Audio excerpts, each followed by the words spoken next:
Nandyan gusto ko rin.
Nearly 600 years ago, Mana Amredi, the earliest forefather of the Al Saud royal family, established the Emirate of DIR'IYAH in the heart of the Arabian Peninsula.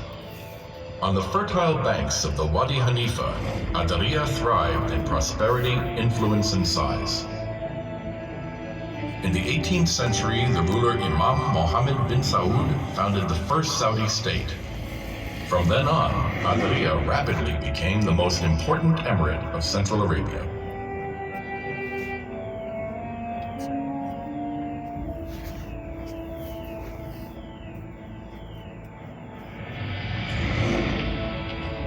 The foundation of the Saudi state was based on Imam Mohammed bin Saud's family legacy, back at the time when the Banu Hanifa tribe settled down in the Al-Yamama region in Central Arabia. He forged agreements among the tribes and towns and established security to the pilgrim and trade routes, giving stability to the entire region. Under the leadership of Imam Mohammed bin Saud, DIR'IYAH grew from a small emirate to a powerful state that created unity, stability, and prosperity, and promoted the reform call of those days. Imam Mohammed bin Saud achieved unity and peace. The stability in the region encouraged other peoples of Central Arabia to join the emerging Saudi state.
by the principles of stable governance and unity, the first Saudi state consolidated a growing number of tribes and towns and expanded its territory over the Central Arabian Peninsula.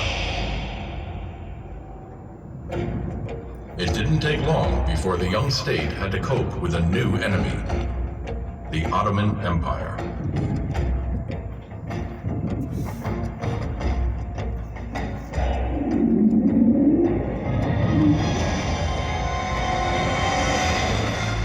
The Ottomans deployed a massive army to the Arabian Peninsula that began attacking and destroying the towns of the first Saudi state.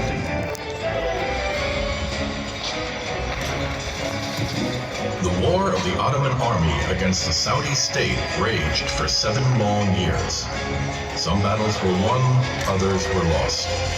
Eventually, the Ottoman armies arrived at the gates of the Saudi capital, DIR'IYAH.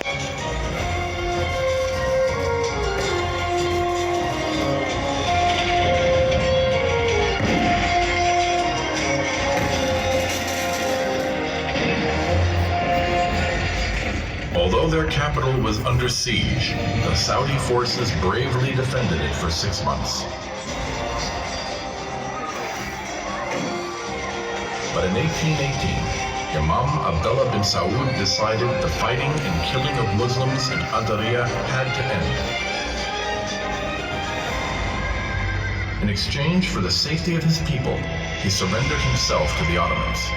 The fighting ceased, but that promise ultimately was betrayed.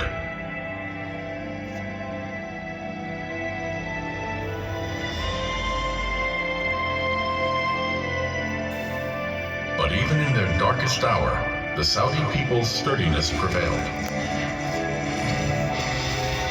With their courageous belief in their own nation, out of the ashes rose the second Saudi state.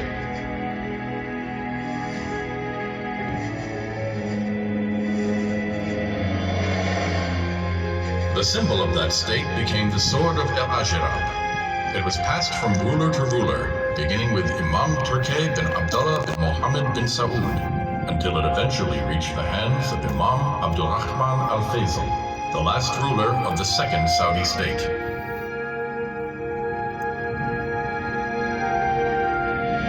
Then, in 1902, King Abdulaziz bin Abdurrahman al-Faisal reconquered the Saudi capital and began the third phase of the Saudi state. He worked tirelessly for more than 32 years to unify the nation. Finally, in 1932, King Abdulaziz could proclaim the establishment of the Kingdom of Saudi Arabia, united by the Quranic message, "There is no God but Allah, and Muhammad is the messenger of Allah."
The knowledge of a nation's own heritage and history is the key to its future.